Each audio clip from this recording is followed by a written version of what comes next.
Hi, this is John Stewart, and this is how to tie a taut line hitch. Taut line hitch knot is going to be used for tensioning things. You see it a lot with people who have big tents, big canopies and stuff like that.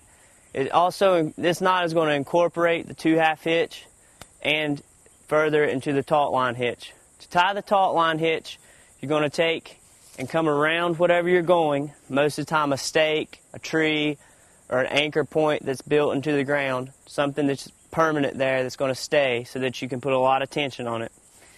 Okay, this knot's very similar to a 2/2 hitch. Okay, you're going to cross them,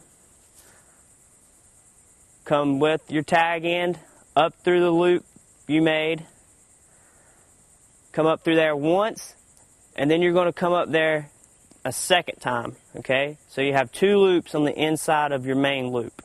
All right. Then you're going to take 2 ends, cross them again, and come up through the center of that. Tighten that down.